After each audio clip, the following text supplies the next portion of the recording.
आज मैं पहुंच चुकी हूँ वाराणसी, जिसे काशी भी कहते हैं। और कहते हैं कि यहाँ आना सिर्फ ट्रिप नहीं, एक अनुभव होता है, एक आध्यात्मिक यात्रा होती है। जैसे ही बनारस की धरती पर कदम पड़ा, हवा अलग लगी, जैसे इतिहास को स्वागत कर रहा हो। सामने भीड़, ऑटो वालों की आवाज, पान की खुशबू, दीवारों पर लिखा है हर हर महादेव। मैं अब शहर के अंदर की ओर बढ़ रही हूँ और ये देखिए, ये है बनारस की प्रसिद्ध गलियाँ। तंग, घुमावदार, लेकिन हर गली में एक कहानी है। कहीं सिल्क की दुकानें, कहीं लकड़ी की माला, कहीं से शंख की आवाज़। बनारस की गलियाँ सिर्फ रास्ते नहीं, ये समय की सुरंग है, जहाँ हर मोड़ पर सैकड़ों साल खड़े हैं। यहाँ की मार्केट देखिए, बनारसी साड़ी की दुकानें, रंग इतने खूबसूरत कि कैमरा भी कम पड़ जाए। दूर से मंदिर की घंटियां आवाज आ रही हैं और मन में एक अलग ही शांत।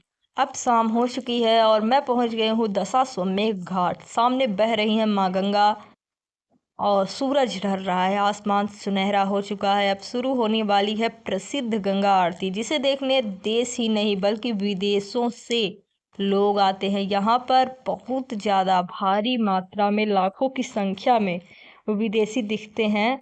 और अब यहाँ पे हम आ चुके हैं, यहाँ जगह बना रहे हैं बैठने के लिए। यहाँ बहुत ज़्यादा भीड़ है और कोशिश कर रहे हैं कि किसी ऐसी जगह पे बैठे जहाँ पर आरती का आनंद भी लें, भगवान का आशीर्वाद भी लें और तो और वीडियो भी बन जाए।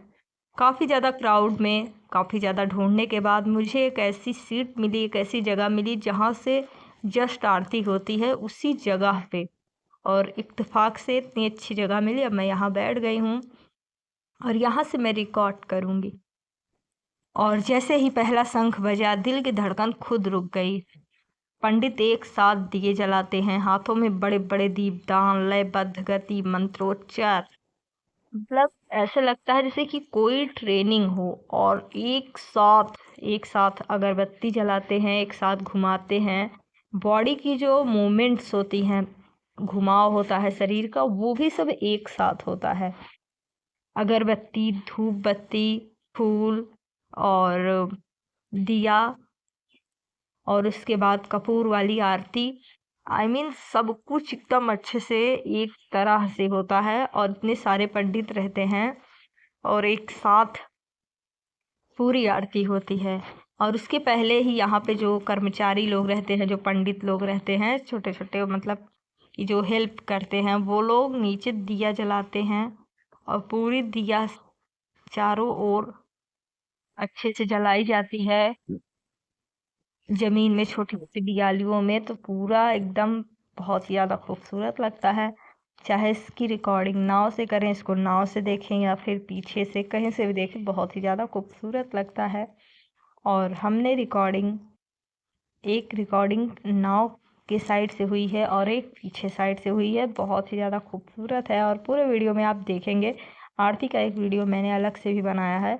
भीड़ में बैठे लोग हैं, कुछ लोग हाथ जोड़कर बैठे हैं, कुछ आंखें बंद करके, कुछ मोबाइल में कैद कर रहे हैं सभी नज़ारों को। और मैं सच बताऊं, इसे कैमरे में कैद किया ही नहीं जा सकता, ये महसूस करने की चीज़ है। दीपों की रोशनी जब गंगा के पानी पर पड़ती है, ऐसा लगता है जैसे सितारे धरती पर उतर आए हैं। काशी में शाम सिर्फ शाम नहीं होते, ये आत्मा का उत्सव होता है। और यहाँ पे बहुत बहुत ज़्यादा अच्छा लगता है और सभी लोग एक दूसरे की हेल्प करते हुए नजर आए, एक दूसरे को बैठाते हुए सम्मान के साथ। किसी भी तरह की भीड़ भाड़, किसी भी तरह का भागा दौड़ नहीं था। सभी लोग आराम से, आसानी से बैठ करके उस आरती का आनंद लिए। उसके बाद पंडित ने प्रसाद दिया हाथों से और बहुत बहुत ज़्यादा अच्छा लगा। बीच बीच में जो लाइट्स थी वो बंद हो जा रही थी ताकि आरती और दूर तक दिखाई दे, गंगा जी की आरती। और पंडित जी लोग बहुत अच्छी आरती करते हैं। यहाँ की आरती विश्व प्रसिद्ध है। यहाँ पे मैं आरती भी देख रही थी, बनारस में सब कुछ फील कर रही थी, लेकिन यहाँ जो फॉरेनर है, मतलब इतना अच्छा लग रहा था, इतने गर्व की बात है कि इंडिया में, भारत में भारत की चीज़ देखने विदेश से इतने ज़्यादा लोग आते हैं। आरती देखते हैं, फिर महादेव के दर्शन करते हैं सुबह और सारनाथ निकल जाते हैं। सारनाथ में भी बहुत बहुत ज़्यादा विदेशी लोग दिखते हैं और बहुत बड़े सम्मान की बात है, गौरव की बात है कि भारत में ऐसा चीज़ है जिसे देखने लोग देश विदेश से आते हैं। बहुत अच्छा लगा देख कर के, और कुछ विदेशियों से मैंने बात भी की और उन लोगों ने बताया कि वो लोग इस संस्कृति से प्रभावित हैं और ये चीज़ देखने के लिए आते हैं। और विदेश के अलावा भारत में भी बहुत दूर दूर से, मतलब कर्नाटक, आंध्र प्रदेश, चेन्नई, बहुत दूर दूर से लोग आए थे। ऐसा नहीं है कि चीज़ बनारस में हो रही है तो सिर्फ बनारस के लोग, इलाहाबाद, कानपुर के लोग नहीं, बहुत बहुत लोग आए हैं और सभी लोग आपस में एक दूसरे को देख रहे हैं अच्छे से। मतलब ट्रीटमेंट सबका सम्मानजनक होता है। ऐसा नहीं है कि कोई किसी को देख के एटीट्यूड, ऐसा कुछ नहीं है। बहुत अच्छा लगता है यहाँ पे। यहाँ पे गलियों में सभी लोग घूमते रहते हैं, पूरी पूरी रात शॉपिंग्स होती हैं। और अब दिन भर घूमने के बाद मैं अपने होटल पहुँच चुकी हूँ। दरवाज़ा खोलते ही वाह, एसी की ठंडी हवा। वैसे तो इतनी ज़्यादा गर्मी नहीं है कि एसी पूरा चलाना पड़े, लेकिन इतना ज़्यादा पैदल चलने के बाद लगा कि थोड़ा सा एसी चला लें। और ठंडी ठंडी हवा आई। बड़ा सा king size bed, soft lighting, दीवारों पर वाराणसी की पेंटिंग, बहुत खूबसूरत टीवी, मिनी फ्रिज, साफ सुथरा वॉशरूम। शीशे में खुद को देखकर लग रहा है कि जैसे कि आज का दिन यादगार था। बनारस बाहर से इतना प्राचीन है, अंदर से उतना ही आधुनिक है। खिड़की से बाहर देखती हूँ तो कहीं घाट की रोशनी दिखाई दे रही है। मैं सोचती हूँ ये शहर सोता भी होगा या नहीं। और यहाँ पे हमने रूम लिया और थोड़ा सा रेस्ट लिया। उसके बाद मैं निकल गई हूँ रात में शॉपिंग करने। रात के 10 बजे मैं शॉपिंग करने के लिए निकल गई। मैं रात 10 बजे बनारस में रात 10 बजे निकल गई हूँ और देखिए बहुत ज्यादा क्राउड है यहाँ पे।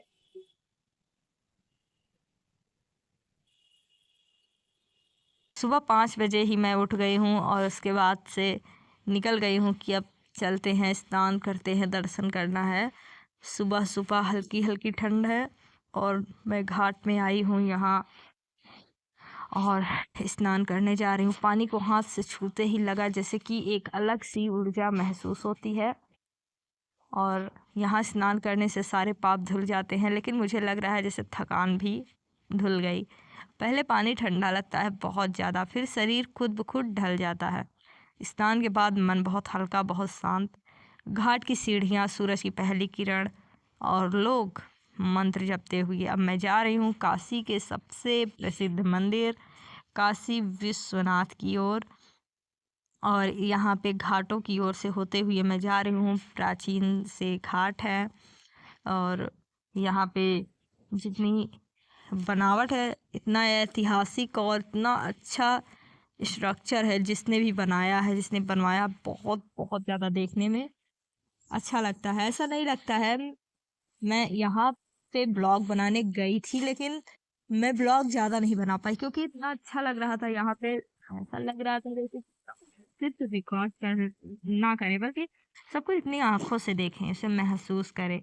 इसलिए मैं खुद ज़्यादा बना ही नहीं पाई हूँ। सिर्फ मैं घूम रही थी, उसे फील कर रही थी।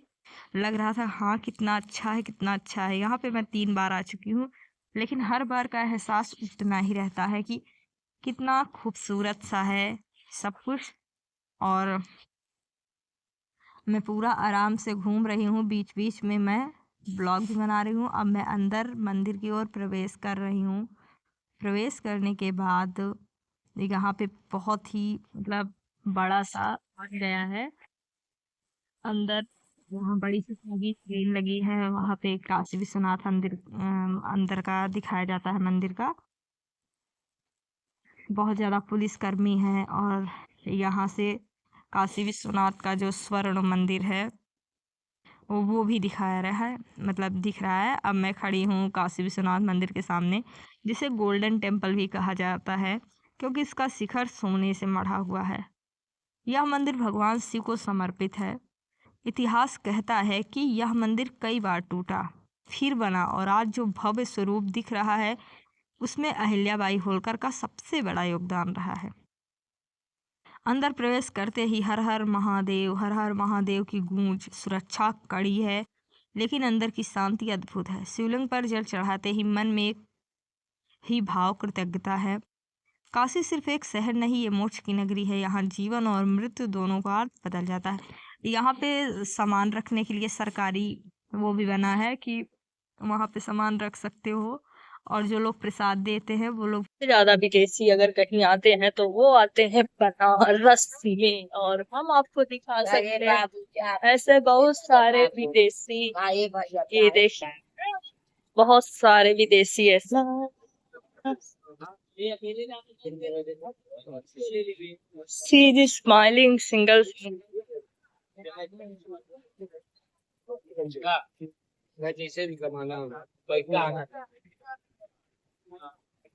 त्रिपुर भैरवी घाट। दिस इज त्रिपुर भैरवी घाट।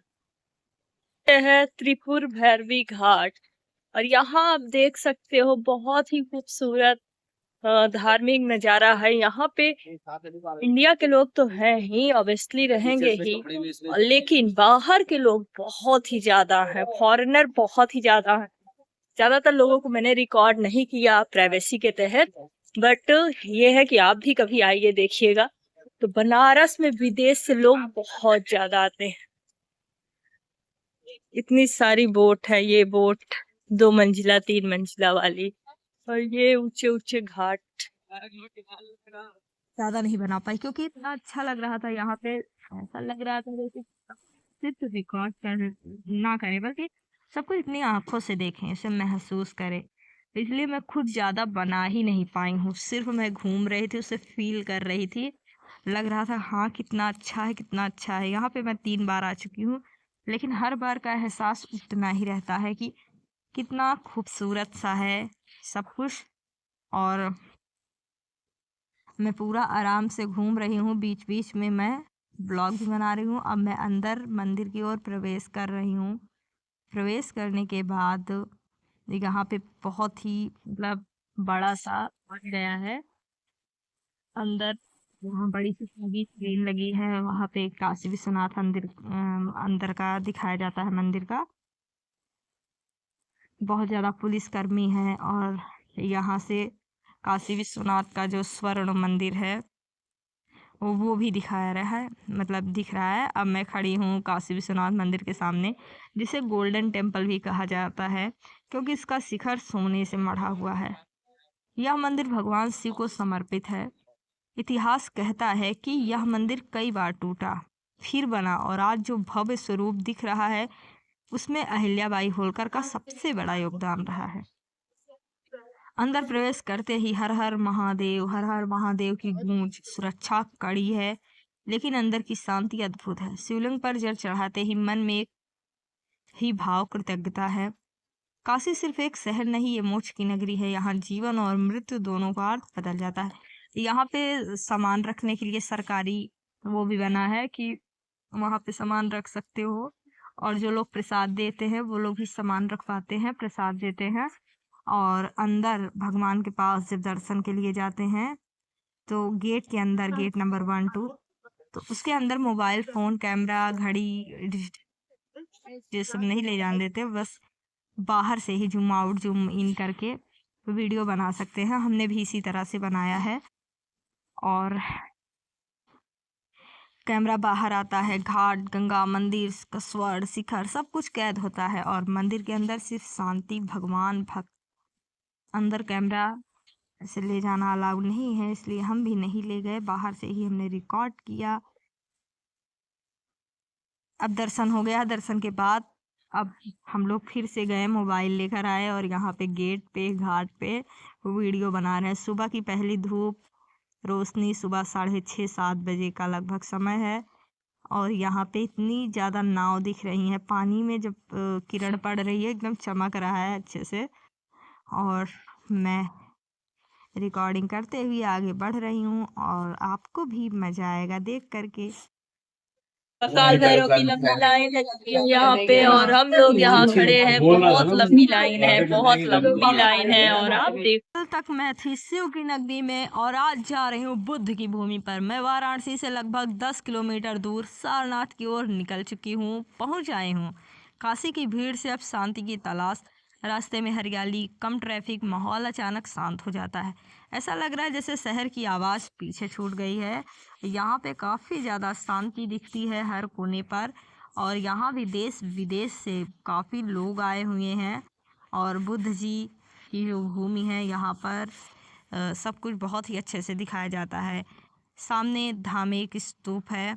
यही वो स्थान है जहाँ गौतम बुद्ध ने अपना पहला उपदेश दिया था। लगभग 34 मीटर ऊंचा विशाल गोलाकार संरचना।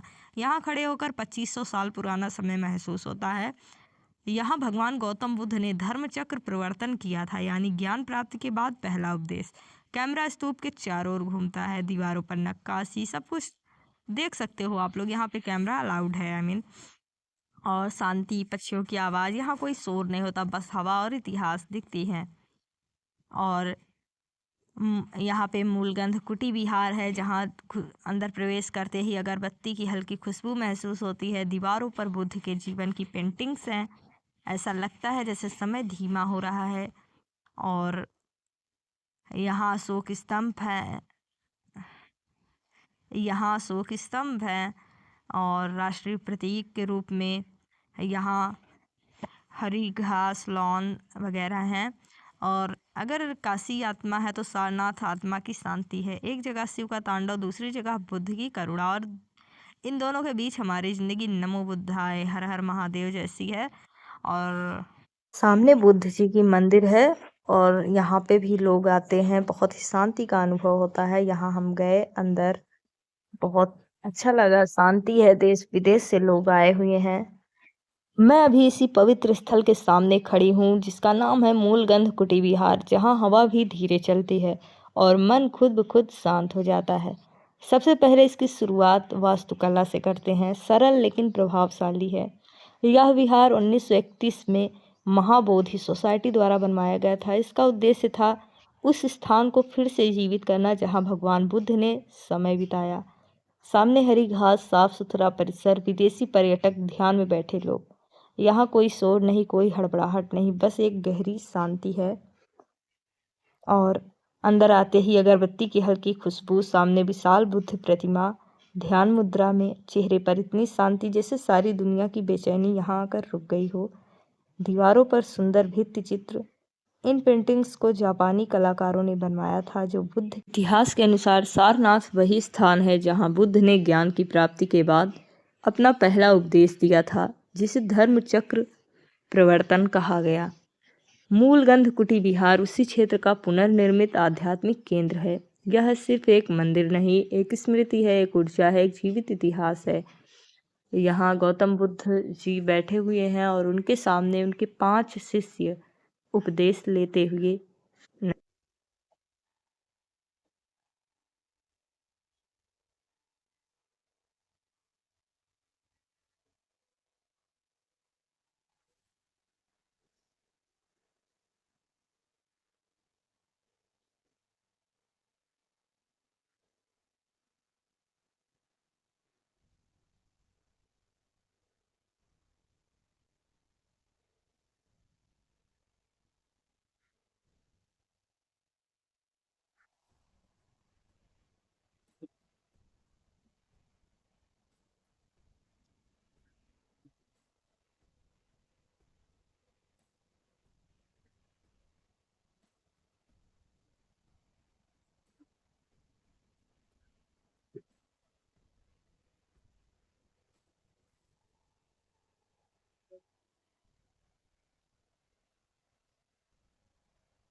से एग्जिट होने का समय आ गया है, बनारस को बाय बाय करने का समय आ गया है। लेकिन हम जल्द मिलेंगे किसी नए प्लेस के साथ, किसी नए प्लेस में, और आप सभी के साथ।